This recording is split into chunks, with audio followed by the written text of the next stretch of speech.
Let's do it. Yeah. Let's do it. All right. Hello and welcome, everyone. Doing a lot of handography here. For those who are watching the video version, welcome to the GGG Podcast. I'm Paul, and joining me, as always, is Phil. Phil, how's it going this week? Are you excited to talk about games? I am very excited to talk about games. I feel like every week I'm kind of like, oh, it's kind of a slow news week in games, and then all of a sudden we have a lot to talk about. Today is no exception. There is plenty that I want to talk about, and plenty of aftermath, or another word for it, fallout to talk about. So, but I haven't been playing many games this week. I've been playing a lot of Magic the Gathering. A new set just dropped. That's a game, just not a video game. Or are you playing the digital Magic the Gathering? Paul, let me tell you, I am playing the nerdier version, which is the pen and paper one that you have to go to a physical location and smell other people and play with them. Wow. So this new set is like a cowboy set. It's about a big score and like it's like Ocean 11 meets Cowboys kind of thing coming together. Okay. And I did dress up in a full Western getup to go to the pre-release event where I got to play some cards. So, wow, that's awesome. I need pictures. Yes. So please send me those after we're done recording. That's very fun. Oh, I will. Have you been holding it down on the video game side for us? Because I've been slacking. Yeah, I have been, of course, playing, Helldivers. Although I will say, I think this was the first week where my helldiving declined dramatically, and where I've just been like, I kind of need a break from the Galactic War. And so it's, 2 months has been amazing, and I'm definitely going to play more of it. But I need to venture out and play other things. So you're talking about playing nerdy stuff. I played some nerdy stuff as well this week. So a little game called Stellaris. Ooh. For those who are familiar, is kind of like a civilization game in space. It came out many years ago. It has so many expansions, and it's a very long and convoluted game. But a group of friends and I and me have been playing it, and we just had a lot of fun with it. And I think similar to last week, I'm still in my space. Whatever it is, I just want to be in space. Darn it! Space is freaking cool. Yeah, so I've been playing a lot of that. Went back to some Valheim as well. I booted up Halo Infinite, and then I closed it. Immediately deleted it from your hard drive. It's still on my hard drive, but yeah. That's pretty much been it. I've had kind of a busy week, so it's been very much social gaming this week for me. Yeah. If my friends are on, I get on and I play with them, but not a lot of individual stuff. You know what? I would like to bring a new board game to the. I got to play like a new card game, kind of like a board game. It's by Skybound, the people who did Super Fight, and I don't believe they did Cards Against Humanity, but they do a bunch of stuff like that. A game called Pitch Storm, where you pitch a movie script to a producer, who is like the judge. You pick like between a set of characters, and then you draw a plot randomly, and then you have to like explain how that movie makes sense, and then the producer can give you notes that you have to add into your pitch. Really, really fun game. Very funny, and I think definitely something for like improv people. If you do that type of stuff, it's right up your alley. So I have to play it sometime. It's a lot of fun. That sounds super fun. Very creative. Yeah. Okay, right on. All right, well, let's get into our major releases this week. Not a lot of things, but definitely what could be a indie sleeper. Halibut came out this week, and I wasn't really aware of this game until recently, but Halibut is a narrative game that is completely designed with stop motion, which is awesome. And it is handcrafted, and so it's like recorded stop motion. So it looks really interesting. I don't really know if this is a Paul game specifically, but fans of very artsy games are gonna go crazy for this. What have you seen this game at all, Phil? Oh yeah. I think there's like a certain person in the world who's gonna absolutely like flip their lid for this game. I want to be that person. I don't know if I am, so I do want to try it because visually it looks like those old Rudolph the Red-Nosed Reindeer clay animation things meets this Life Aquatic with Steve Zissou. Like it's got those two vibes mashed together. It's a point-and-click adventure. It's all about the narrative and finding stuff out. I think if you played stuff like Myst way back in the day, or not Pestilence, there was a game that came out for Xbox not too long ago, but it was like a medieval game that was all about story and like your character, and you could read different languages. I'm going to remember this. Pentiment. Okay. But yeah, this game is free on Game Pass, which is a great little, like, if you want to try it that way. I think that's perfect for it because, like me, if you don't know if you're going to like it, it's hard to drop $30-$40 on that. But if you think you might, check it out for free. Yeah, very, very cool. Yeah, I know Harold Halibut. I think it's launching at $35. And then if you have PlayStation Plus, I believe it is like $29.95 or something like that. So yeah, helps to hit a little bit. Yeah. So I don't know. We'll see. It's getting pretty good reviews so far. So we'll keep track of that game. What's next up on the list, Phil? No Rest for the Wicked is launching in early access. I bring it up just because it's kind of a slow week, and I think early access games are a really great way to like try something out, get on the ground floor. I think I played V Rising and Baldur's Gate 3 in early access for the most part. This game is made by the people who made Ori and the Blind Forest and Ori Will of the Wisp. And it is a very big departure for them. It is a top-down isometric RPG. It's an action RPG with lots of like really, really beautiful visuals and really, really intense combat. So I am very excited to give this one a shot. It seems kind of... Let me think. Let me mash up some games. What's that one where you play as a cop with a drug problem and there's like almost no combat? Oh,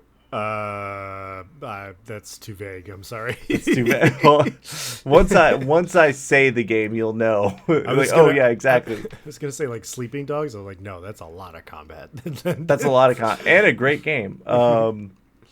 Well, my Steam. It was a great game. Yeah. My Steam thing is hiding it from me.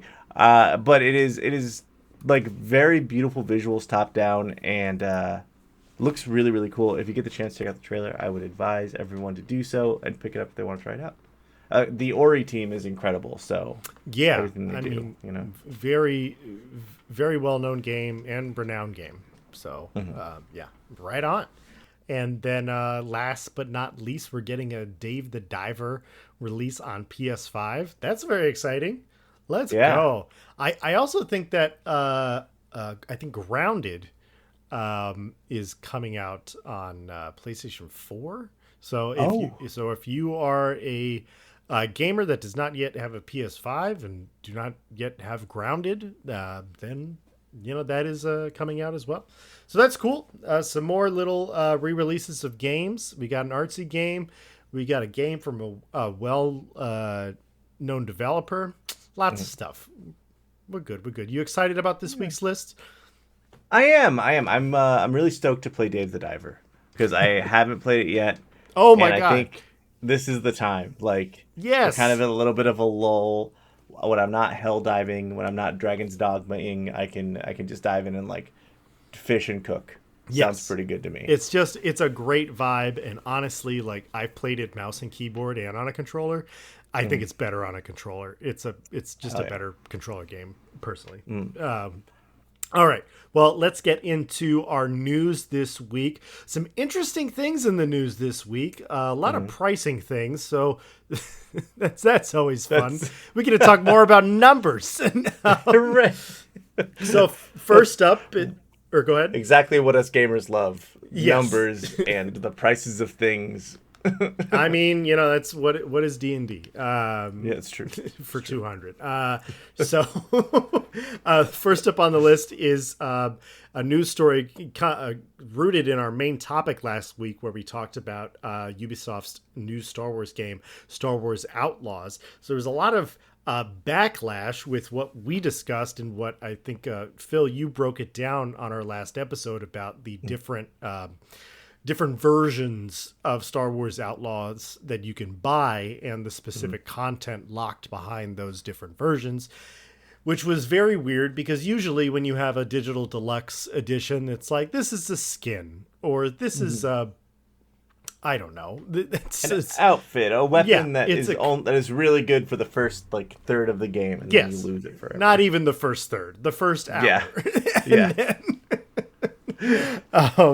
So there was obviously a lot of backlash, and so Ubisoft has responded to the backlash, particularly when it came to a Jabba the Hutt mission set. I want to say that was locked behind the premium version, or one of the premium versions of the game. And he said that you still interact with Jabba the Hutt, and he's still part of the game. It's just this specific mission or mission set that's locked behind the paywall, and that makes it a little bit more understanding. And I don't know. I have a lot to say on this, but before I get into my rabbit hole, what do you think about this, first and foremost, Phil? Well, first of all, I'm gonna say what I've told everyone last week. Just get Ubisoft Plus for a month. It's $18. You get the special edition with all the bells and whistles, and then cancel it. Don't give them too much of your money. You're just gonna play the game once probably anyway, huh? Hey, look at me, podcast watchers. You're just gonna play it once, and you're probably not even gonna finish it. So just pay $18, set a reminder on your phone to cancel it, and then come back when there's DLC. Take that, Ubisoft. I wholeheartedly agree. Yeah, I mean, I will say, obviously, we got into it a lot last week, so I don't want to dive into it too much, but I just think this did make me think of one new point of criticism for Ubisoft. Sorry, Ubisoft, but it's just you guys got to work on your communication, because I think with this and with Skull and Bones and how the marketing was done for Skull and Bones, it's just you need to be honest with what your game is and I feel you need to, in the breakdown, when you were reading off the breakdown, it needed to be bonus Jabba the Hutt mission or something like that. Even just that distinction, you would have gotten some backlash, but you wouldn't have gotten this level of backlash if you had just communicated exactly what it is, which is just, this was a mission in the game, we're taking it out of the game so we can charge you for it. I think there is something very appropriate about Jabba the Hutt, shaking you down for more money. There you go. There's the bright side. It's an ARG that we're all playing. Ubisoft is Jabba. Yes. I also I wanted to bring up, it's just, Ubisoft's catching a lot of flack for this, for charging for missions and charging for content that probably was supposed to be in the game. But they're not the first ones to do this. And this is not the first time this is happening. I remember when Mass Effect 3 came out, and that's EA, so, we can bundle them in their awfulness as well. I bundled the two of them quite confusedly last episode. I was like, this is an EA game, right? They're all the same to me. It's just, I mean, if they're going to have the same attitude. But anyway, I remember when Mass Effect 3 came out, and I believe I think it was either a pre-order or it was a digital deluxe edition, where it was if you just bought the regular version of the game, there was a companion in the game that you could not access, and this is a branch of the story that you just couldn't access if you didn't pre-order or get the deluxe edition or whatever. And it's like, that's ridiculous. And that's something that needs to be absolutely called out, especially because it kind of broke up the story in Mass Effect 3 is an old game now, so I guess spoiler alert ish, but if you haven't played it yet, you're probably not going to play it. Like the character that you were able to get was one of the Proteans. Is that what it was? He was a Prothean. I don't know if his name started with a J or something like that. He was a Prothean, but they were like a extinct species that experienced the Reaper invasion. The last time around, and it's like that's a major thing in the story. Like you're gonna take the that whole out. game, the whole series of game, you're finding Prothean relics. So like, Yeah, like I think having one in your team, yeah, it's definitely something that shouldn't have been removed, and like that was pretty egregious. Mass Effect 3 had a whole series of things that were kind of egregious from EA. Yeah, that's true. Despite that series being still a positive, but it is the weird thing to see. I think people are do it with console exclusivity. I think Hogwarts Legacy last year had like a PlayStation only set of missions. It's such a weird practice, and I guess to have a version of the game that's got everything, sure, great. Again, Ubisoft has very very foolishly left themselves open for the grift. So as far as my voice can reach, just get Ubisoft Plus, everyone, and cancel it as soon as you finish the game. Before we move on, I have one last point I want to ask you about, and that's, do you think they're charging so much and have all these different levels because it's Star Wars? Mm-hmm. And they know that they can get people to buy it because it's Star Wars. I mean, they do that with Assassin's Creed, and Assassin's Creed is, while a big, big Ubisoft franchise, nowhere near Star Wars. They know that people are going to pay more for Java. They know that, like, our generation specifically, we're the gamer generation. We grew up with Star Wars. It is a double hit of nostalgia for us. And for those of us without children, we've got the expendable income. So we're like, especially those who are, like, not gamers and not, like, up to... I'm trying to think of up to date with everything that's been going on in the industry. Just like, oh yeah, well I'll just get the special one. Sure, games are a little bit more expensive. What isn't? But I think those of us who are a little tapped in are still probably gonna, at the end of the day, be like, oh well, I've saved a little extra money. Let me fork it down on this. Right. So it is weird, and I think it is only because of Star Wars. Do you feel the same way, or what do you think? Yeah, I mean.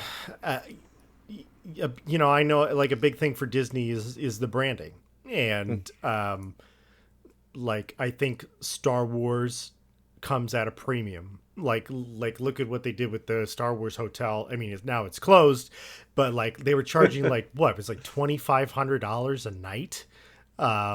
For like, and people would go in there and it would look like Star Wars, which would be awesome. But then at the end of the day, you're laying on a 2-inch rubber mat because that's what the Rebel Alliance sleeps on in the movies. Yeah. And you're like, why am I paying $2,500 to sleep on a mat that I could find in an elementary school gymnasium? So like, this is a weird simulation of a revolutionary war. Sure, it's in space, but damn, it sucks. So anyway, yeah, I think it's a bit because it's Star Wars, but we'll see. All right, let's keep it rolling. A ex-Blizzard employee, in fact, an ex-Blizzard boss, had the idea that tipping should be allowed in video games. And he cited that for primarily a lot of single-player games that he played. He felt that he just got so much time and entertainment out of those single-player games that he felt almost like he wanted to pay more money to the developer to affirm that they did a good job and to, affirm that he had such an amazing time with the experience. This is an interesting idea, but I think that it kind of already exists. But I don't know. What are your initial thoughts on this, Phil? My first thought is a word that I don't want to say on the show. Okay. Followed by you, ex-Blizzard boss. Just pay. Just you know what? The industry could pay people more. No, but I think I get what he's saying. Like being able to tip devs.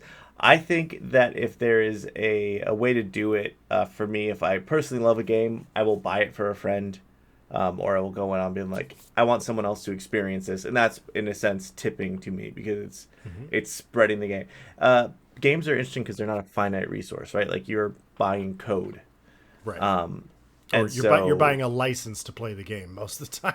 Yeah, you're buying a license pretty much, and like a lot of these things will drop over time too. So you could get the Game of the Year edition. I feel like is a way to tip the devs after you have the original. Or there's a lot of like ways built in for it, or just supporting that dev and the next thing that they're doing. There are ways to do it. I get the sentiment though, and I don't think it's necessarily a bad one. I thought he meant like individual devs, like, hey, if you really liked the graphics on this one, tip this Ubisoft employee. Instead of us paying them a living wage. I'm just sick of tips. I love tips. I'm sick of people not paying the employees enough and having to pay like a 10% tip because I used an iPad. Right. But it's fine. Everything's okay. Everything's okay.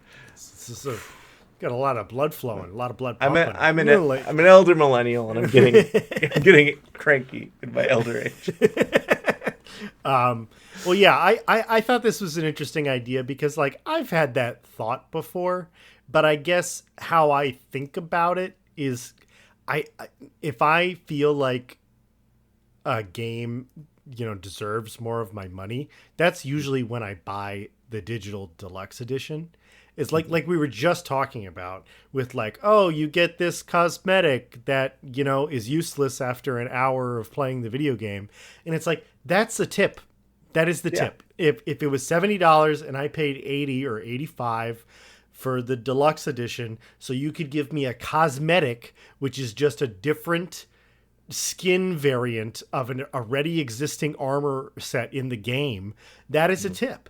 And I will say I'll bring it back to one of my favorite games out there still, which is Deep Rock Galactic. So Deep Rock Galactic does an interesting thing that I think would be a good idea to explore more of, where they released a cosmetic DLC called the Supporters Edition of the game. And so this is a supporters edition. It's listed in the description. It's just like, this is just skins, but if you want to support us, it would mean a lot if you bought this skin pack. And so it's like, it's them saying, hey, you can tip us if you want, but also here we did a little something to earn the tip. So like I'm totally fine with that. If you want to do like a supporter edition DLC, something like that, I'm fine with that. But being like, oh, Blizzard, Diablo 4 was so amazing, here's an extra $20 just for you, just to have. Just for fun. No, like, absolutely not. No. What are we talking about?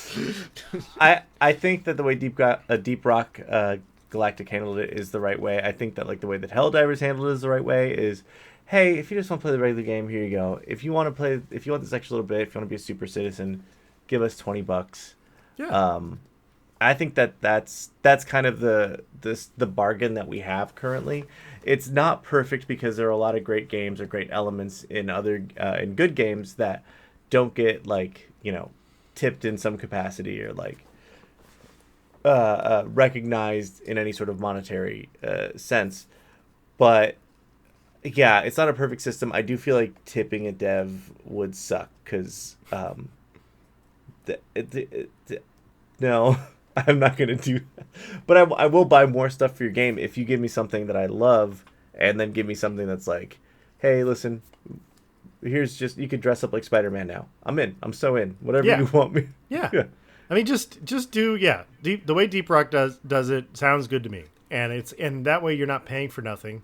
And the idea of tipping, like you were saying earlier, is like, if I'm tipping my waiter, I'm tipping my waiter. I'm not tipping Chili's. Like, like, Thanks for the night of high class chilies. Yeah, like what? So anyway, yeah, leave it to an ex-Blizzard boss to say something like that. He said it mid harassing a lower employee. He had to stop mid harassing, say this to us, and then went back. So. Okay. All right. Let's press on. This is something I'm actually excited about. Super excited about. Go for it.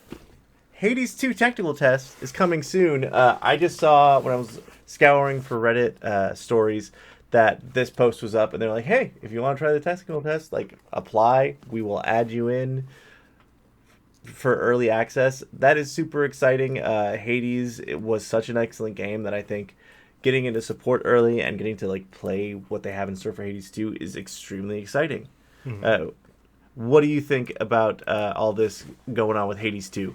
Yeah, I mean, I'm a huge fan of Hades 1. Obviously, is a very well-known game and a game that won a lot of awards. So I'm very excited for Hades 2. I actually know one of the voice actors who's worked on Hades 1. So I hope she's back for Hades 2. Excited to see. But yeah, for people who are interested in participating in the technical test, we don't exactly know when it is because the details are a little elusive right now, but you can go on Steam, go search for Hades 2 on the Steam store, and once you're on that page, you can actually request access just through the Steam store, through your Steam account. And then I would probably also say put it on your wish list as well, just because that's something that Steam keeps track of and gives that data to the developers. So if it's on your wish list, it's probably a little bit more likely that you'll get into the technical test. So yeah, super excited. Yeah, again, not a whole lot to go on here, but I just wanted to make sure that people knew that they could sign up for that technical test, and it's extremely easy that you could just do it through Steam instead of, filling out a form on their own website and stuff like that. So. Just literally a couple button clicks. Yep. And you're in. Very cool. Simple. Very simple. Did you just do it right now? Yeah, I did it while we were talking. I want in on that game. I want in. Let's see. Okay, I don't think I got to read this story ahead of time. Can you tell me about this next one, Paul? Yes. So so Sony is reportedly reaching out to game developers, both within their first party and outside of it, to start creating a PS5 enhanced, a PS5 Pro enhanced game mode. So this would be, so it runs the game better, essentially, on the PS5 Pro. And I thought this was very interesting because we brought it up a couple weeks ago on the podcast, and we were discussing, like, what is the PS5 Pro gonna do that the PS5 doesn't do? And I think I made the distinction that when the PS4 Pro came out, it was the jump from HD to 4K. And so that I felt was a reasonably good incentive to upgrade your PlayStation.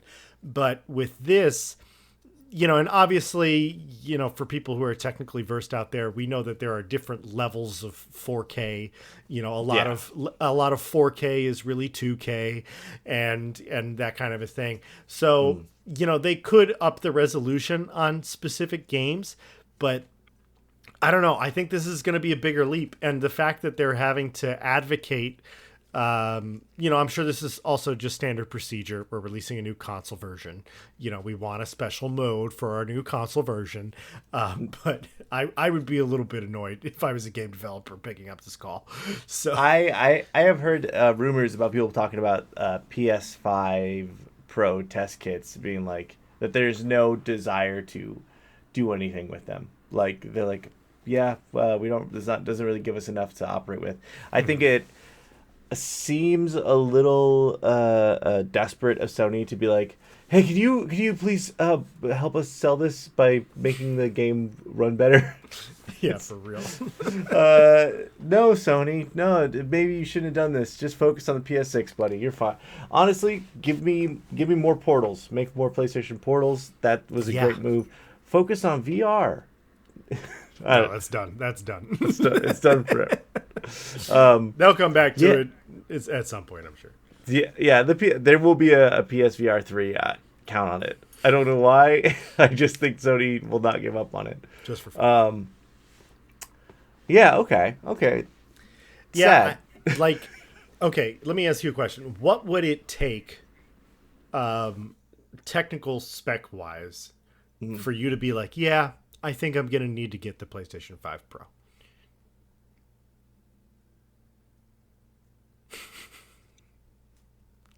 If I could turn off the light on my PlayStation 5 Pro when it's in rest mode, That's the feature. That's the feature you want. I think they had an update recently. I know they had an update recently. You can turn off the beep. Yeah, you can make the beep very quiet. You can't fully turn it off, and you can dim the lights on the thing. No, I can't think of like anything technically that my PS5 can't do right now. Like, right. Until we see like the next giant iterative leap in games, a PS5 Pro, like before the PS4 Pro, I bought one because it was like, okay, 4K. Mm-hmm. I remember the jump from 720 to 1080p blowing my mind. Similarly, the jump to 4K did the same thing. Mm-hmm. Now there's nothing that I see out there that's like, yeah, I need to play my games in 8K, or I need to. I played a little bit of Spider-Man 144 hertz. Like they had an. I don't remember exactly what it was. Maybe slightly faster, slightly smoother frame rate. Meh. It wasn't something I would pay a lot of money for, and you needed better TV for that. You need all this stuff to line up. So sure, yeah. Yeah, nothing they could do on the console side that would really get me excited about a PS5 Pro. I feel like if you don't have a PS5, now's the time to get a PS5. Sure. Get a Pro. Yeah. That'll probably have more memory, but that's it. Yeah, that's what I was gonna say. Well, I mean, you're talking like RAM memory. Yeah, or I mean actual like storage, because like, granted you can't upgrade it. Yeah. It would just be nice to not have to buy an extra 2 terabytes or whatever, and just I think if it's shipped with 2 terabytes and then had still the expandable slot like the regular PS5 does, I think that would be cool. It wouldn't make me buy it, but I don't know if going from 2K to 4K in specific games is really enough. Yeah, enough for me to be honest. And I will say, I think because there has been kind of a lack of graphical improvement over the last, I don't know, 6 years, I want to say. Like, there really hasn't been a lot of graphically amazing games.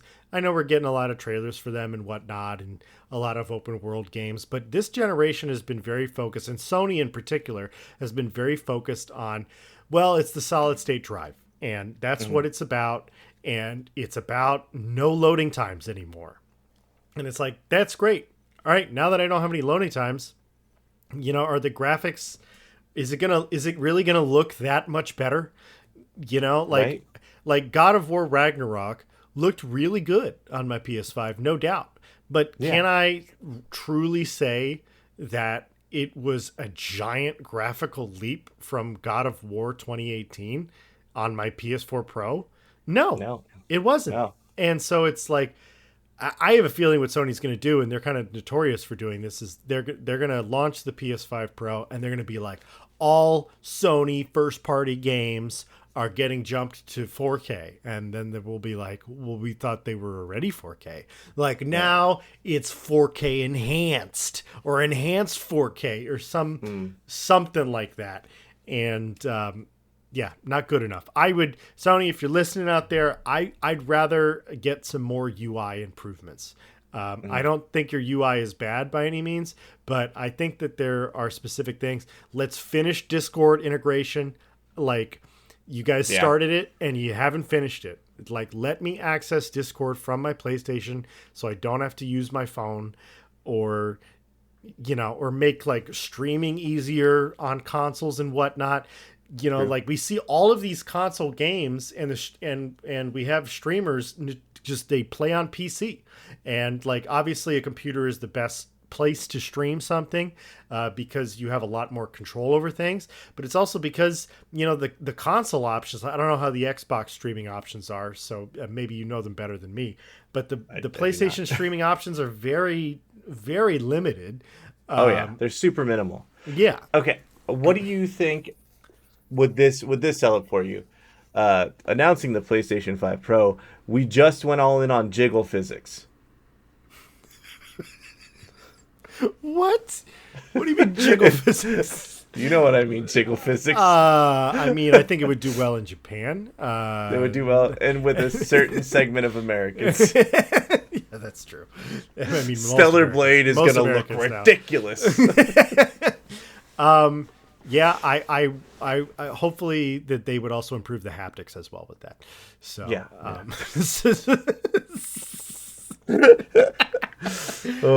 All right. Some more PS5 stuff. So V Rising, a very popular vampire survival game. We brought it up many times on this podcast. Such a good game. Yes, such a good game. It is officially released. I believe it's launched on Xbox officially, out of early access, and now it's going to be releasing on PlayStation as well. And to go along with the PlayStation release, they are doing a Castlevania DLC pack. So these are cosmetics as well as buildable items within the survival game that are all Castlevania themed, as well as a Castlevania boss that you will get to fight in the game. So that's pretty exciting. Just wanted to bring it up for any V Rising fans out there. But yeah, I'm super excited about this game. I probably won't play it on PS5 just because I'm pretty invested in my PC version. But I might pick up the Castlevania DLC, I'll be honest. Yeah, I think what would be really cool is if during the Castlevania DLC, you had to design your castle so that it could be flipped upside down and still be like a level. Honest, that's a joke. But defending your castle from the characters in Castlevania would be pretty great. Like if you were playing as or I guess Dracula, not Alucard, but if you were fighting off Simon Belmont as he was trying to get into your house, it'd be pretty fun.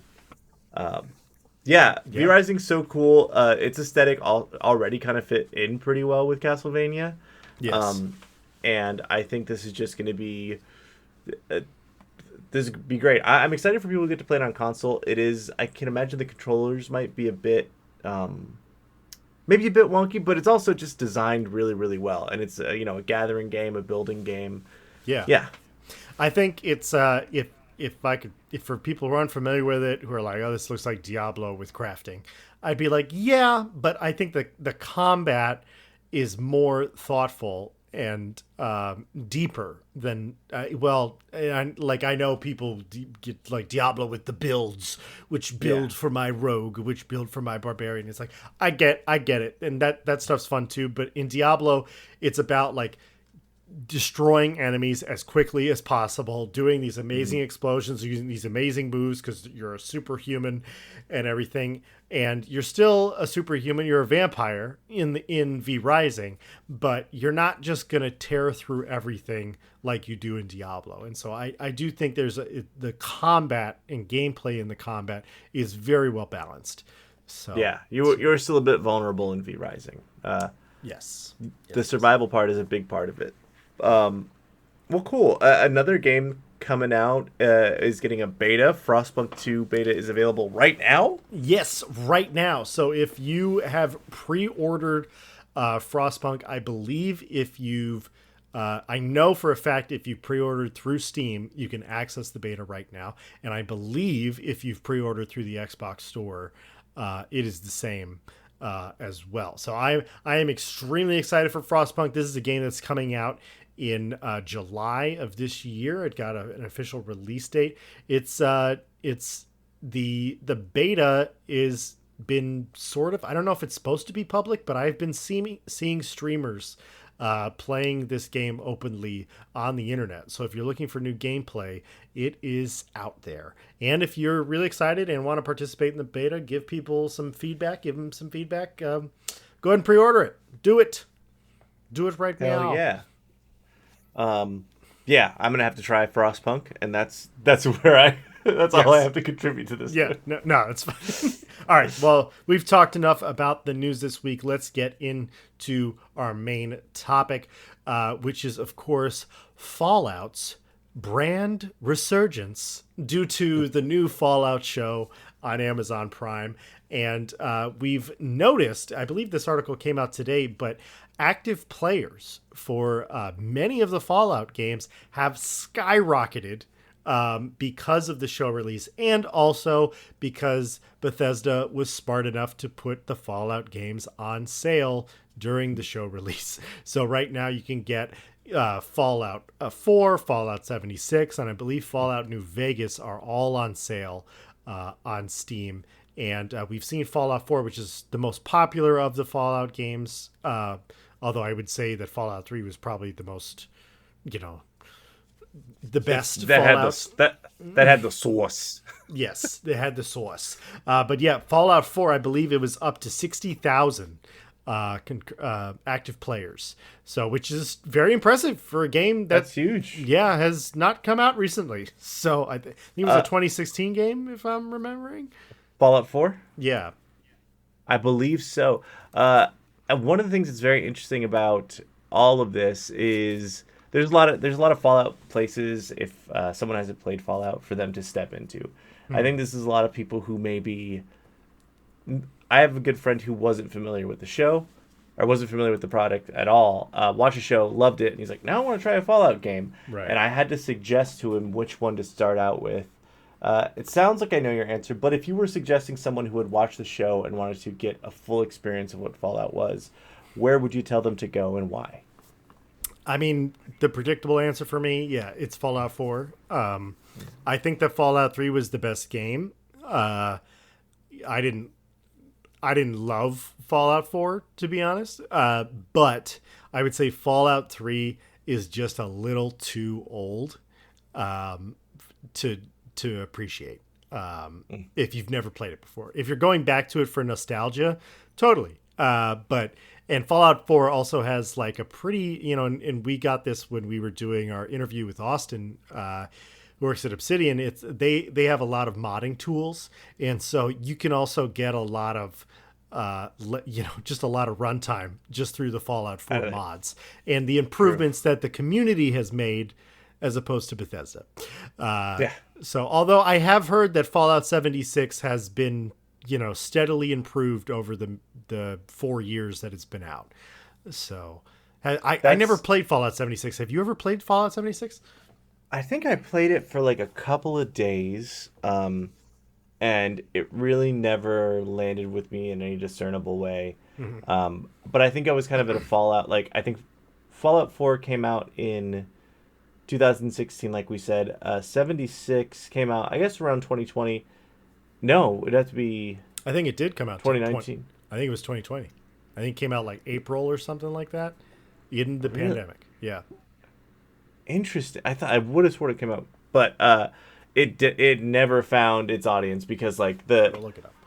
They made a lot of crazy choices with that game of making, like, oh yeah, there's not actually other NPCs. There's no humans other than the other players. Really cool idea, really bad in practicality.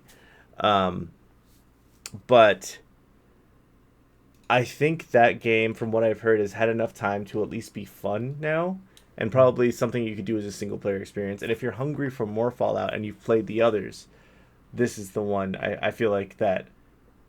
If you're a returning Fallout player who's played the other things, you probably missed Fallout 76. Give it a shot. I believe that is on Game Pass, and it is on sale at a lot of places for like $5. Yeah, it's all of the Fallout games are very cheap right now. So if you're looking to check them out, do it. But yeah, so I looked it up. Fallout 76 came out April 14th, 2020. Wow. So that's pretty much exactly 4 years ago. Damn, mid-pandemic. Yeah, that's why people were complaining about it so much, because they had nothing better to do. I We will. didn't want to be in a wasteland when we had Animal Cross. Like we were literally in a wasteland, and then we had Animal Crossing that was like, "Do you want to just grab a peach?" I was like, "Yeah, I do. I want to do that more." Right. I will say, a big. I was never crazy about the thing that I didn't like about the Fallout games in general is the combat, the gunplay particularly. Uh, and like, I don't need it to be Halo. I don't need it to be Killzone or Destiny or anything like. I don't need the gunplay to be amazing, but it was, to be honest, it was not up to standard for when it released, and so I recommend Fallout 4 because of the VATS system. And there is a VAT system in Fallout 76, but because it's all online, it does not slow down or freeze time when you're using the VAT system. And for those who are unfamiliar with the VAT system, it's like you could use action points or energy or whatever to like zoom in and be like, I want to shoot this guy in the arm to disarm him, and it'll like tell you like, all right, you have a 70% chance to, like kind of very D&D-esque, and like a 70% chance to hit his arm, you have a 80% chance to hit his chest, and you have a 40% chance to hit his head or something like that. And so you get a lot of really cool slow-mo combat sequences in the other Fallout games, whereas in Fallout 76 that's just not. I mean, maybe you can do it through like sniping, but like that's like a perfect scenario type of thing. It's definitely like I played Fallout 76 for a little bit, and you didn't feel as cool. Like there's having VATS made you feel like a different character altogether. Like it made the Vault Dweller feel like they were important, and like, oh wow, this guy could be like just popping headshots everywhere he goes, or he could be like the white hat desperado who's shooting guns out of people's hands to disarm them. Right. Yeah. Kind of a C-level superhero or supervillain, like a Deadshot or something like that. Like you feel like I got some ability here. I'm kind of special. So special, another Fallout reference. I guess before we go too deep down the Fallout rabbit hole, so you said you watched the first episode of the Fallout TV show? I have. I've seen just the pilot. Just the pilot. Yeah. What was your impression for our listeners at home? Yeah, I mean, I no spoilers. It's still very fresh out there, so I won't get into any details. But I thought it was really good. I think one thing I was very impressed with, and I brought it up last week, but just the aesthetic of the show. I think they do justice to Fallout's aesthetic. It feels like Fallout. It feels like Amazon invested some money into this game and actually gave them the tools that they needed to be successful. So I'm incredibly curious. I'm glad that it's getting such good reviews, and I'm also glad that they released all 8 episodes at once. And I think, doing that has kind of, like accelerated the hype for it, because people are like, I just binged it, or I watched it this weekend, and like I've seen all of it. And I'm like, I want to know more. I need more Fallout, and that's probably helping game sales and helping the brand. And so that's great. I hope that Bethesda makes another Fallout game, and that it's good. Those two are not necessarily gonna go hand in hand. No, I think. To break the show down, you kind of follow 3 different main characters, different protagonists. You follow Lucy, who's a Vault Dweller. You follow Maximus, who's a Brotherhood of Steel aspirant, someone who wants to become a knight. And then you follow Walton Goggins' character, who is called the Ghoul. And they do something really cool where you see, this is in the first 5 minutes of the episode, so I feel like not a spoiler, but you see his history pre the Fallout, and sort of see his transformation throughout like what he was at the very beginning of the show to this ghoul, who I feel like is the most how I played games, because he just would sort of go around and do bounties and like get stuff, and it was like, yep, I'm on a side quest, oh well. I feel like the highest praise I can give the Fallout show is that it feels like the Fallout games have taken place in this universe, and the Fallout show both exist within the same universe. The tone is spot on. Every little bit of lore is, I guess, with some Fallout New Vegas exceptions that people are upset about, but I don't really know enough to go into it, and I would never want to. But it definitely feels like a story within that world, where The Last of Us, which I think is another great adaptation, feels like another world story version of The Last of Us. It's a dimension over from the original The Last of Us. Yeah, I think because like all of the Fallouts, they all start the same way as far as I know, which is that you're in a vault, you're a vault dweller, you're going out into the big wide world, and it looks like garbage because it's nuclear fallout. And so the writers for this show were really able to like have the agency to write their own story. It's like, yeah, we're going to start it the same way, but we have the agency to write what we want. And while still being true to the media, but we don't have to tell the exact same story. We could just tell a similar story, but do our own thing. So yeah, I'm very impressed with it. And like, honestly, with how, not to get too into it, but like how shaky the Lord of the Rings show was, I'm happy to see that this is a good show. Coming out of Amazon. So I have to give it to Amazon. They are kind of an evil mega corporation. I would say I relatively enjoyed Lord of the Rings show, but Invincible, Fallout, I think there's something else that I watched. The Boys is excellent. There was a lot of good stuff on Vox Machina. Amazon is kind of producing a lot of really, really cool stuff, and I think games adjacent stuff, and kind of maybe they have enough money to take the risk that other companies wouldn't when producing something like this, where there's a sequence in the first episode of Fallout where a character uses the stim pack, and they don't explain it. They don't explain that it's going to do a thing. They're just like, we're going to show, not tell. And I feel like a lot of writing rooms wouldn't be allowed to get away with that, or wouldn't be allowed to lean into the silliness while still making something kind of serious and good. So sure. I'm really hopeful that we get another season of this show as well. And, yeah, right. Like they're definitely going to do it. Like Invincible's been renewed for seasons 4 and 5 already, I think. So yeah, but to kind of bring it back a little bit more towards games. I mean, obviously we're seeing this surge in, like, we got it like a couple or like 10 years ago where we got like a Jake Gyllenhaal Prince of Persia movie, and we got an Assassin's Creed movie, but they were bad adaptations. And I think it was because, games and gaming in general wasn't taken very seriously. And I think that the entertainment industry, as far as like, film and TV and everything, they're realizing, there are video games out there that are actually good source material, and we can actually use them like we've been using books. And so I'm glad to see that we're starting to get some adaptations, that are good, like The Last of Us, like this show. And I don't know, off the top of your head, is there a game that you would like to see as a TV show? I know Sony's been kicking some around like, we're going to do a God of War and a Horizon. I'm like, please don't. But yeah, I definitely don't want either. No, I don't.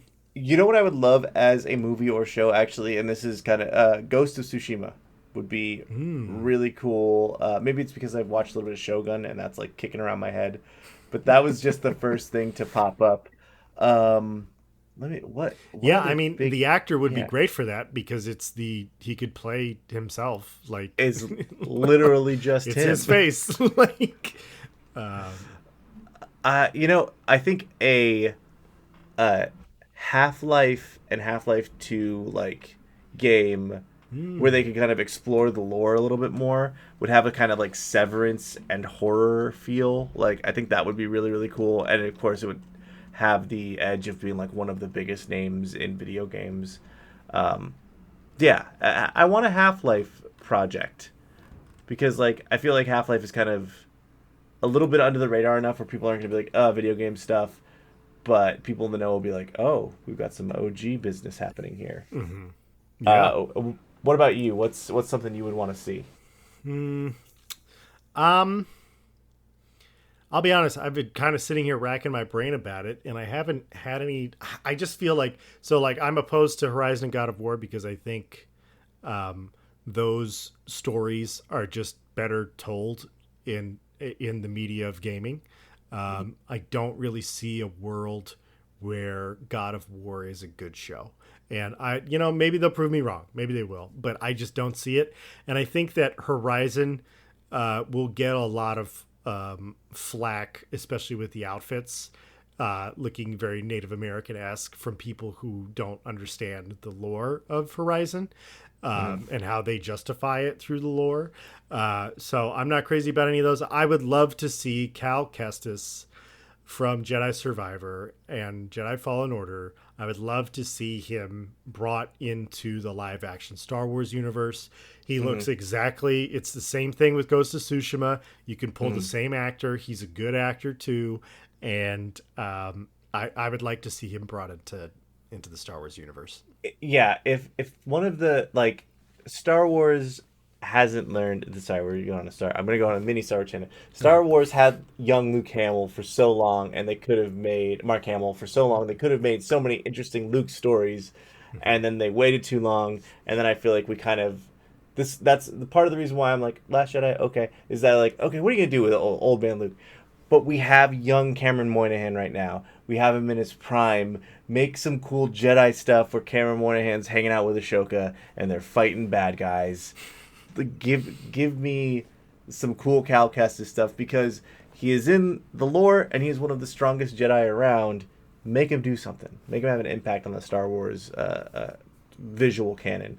Yeah. But yeah, that's a really good pick. That's a really, really good pick. Here's a question for you. Do you think this Fallout Resurgence, this Fallout hype, and the subsequent seasons of the show will speed up production on Fallout 5? Or do you think it's still going to lay in the slate of like talking about? Whatever the next Skyrim is? Look, at the end of the day, this is Bethesda, man. This is Bethesda. Like the Starfield DLC was supposed to be out last month, or like we were supposed to get the modding support for Starfield isn't out. Like they haven't added basic gameplay improvements that they talked about patching in December, and we're halfway through April now, and it's like still to this day, every Starfield, and I've tried to get some separation on it, but every update for that game has been graphical upgrades or updates, and those are good, and you need those, but they're not the problem with the game. I mean, yeah, you could complain about the graphics here or there, but there are other problems with the game, and there are things that they've promised that they haven't done. So it's like, please, I would love if this were to accelerate Fallout 5. Again, I'm not a huge Fallout fan, but I will happily try it out. It's a huge series. I played Fallout 3, I played Fallout 4, but no, this is the company that drags their heels on everything. And, I hope that they don't, but I really don't have any faith that this will accelerate anything. We don't even know what Elder Scrolls 6 looks like. Yeah. I remember I was sitting in the E3 audience, I believe it was 2018, when Todd Howard came out in his little jacket and was like, we're doing another one. And they showed like drone footage of Tamriel from space. Right. And we haven't seen anything since then. But I really hope that they go to Jeff Keighley Summer Games Fest and they're like, we know you've been asking for it, everyone. So here it is. Rage 3. Come on in, Andrew WK. They had Andrew WK make up a song for Rage 2. Which, you know what? Rage 2? Pretty cool game. Yeah. Yeah, it was. The Rage series is very cool. Yeah. So, yeah. But it's not what we want. Give me that Elder Scrolls. Give me that Fallout. We want it, and you keep giving us MMO versions of it that we all hate. I have tried Elder Scrolls Online probably 4 or 5 times, and I can't get past. I mean, I could get past, but I just lose interest so quickly. Right. It's like, this isn't Skyrim. I just want to be able to do what I want, and you're like, no, everything is a fetch quest because it's an MMO. So anyway, yeah, I don't know what's going on with Bethesda. I think maybe they might have employees who, are just a little long in the tooth, and I think that they should, continue to work there and everything, but you gotta learn new things, and you gotta try new things. And if they're still building Elder Scrolls 6 on the same engine that they've been working on, it's gonna be forever before we get that game. So maybe the PS5 Pro can make it run better. Yeah. Maybe it'll run at 3.8K. Who knows? So. At a solid 45 frames a second, as long as there's no other characters on screen. Yeah. Creation engine, so powerful, so good. All right. Well, I think we should wrap it up there for this very sassy episode of the GGG podcast. If you enjoyed this podcast, please drop us a like, click that subscribe button, or like and subscribe over on Spotify, Apple Podcasts, or wherever you listen to your podcasts. And also, keep your eyes peeled. We have already posted it, but the Obsidian interview we had with Austin Merritt, our guest, he talked about his position as a area designer or a level designer at Obsidian. So it was an interesting conversation. And if you're interested in Fallout-esque games, the Outer Worlds and the Outer Worlds 2 are very similar, or in the same genre, I would say. And, I mean, Obsidian did make one of the most prolific Fallouts, being Fallout New Vegas. So yes. So yeah, check out that video. But thank you for joining me this week, as always, Phil, and we will see you next time. Hey, just as a quick bonus to all our visual watchers, I'm gonna do hand stuff for just a couple seconds. If you want to see this cool hand stuff, go to our YouTube and watch the show. Yep. Watch the show for hand stuff. Amazing. Oh, this is pretty cool, isn't it?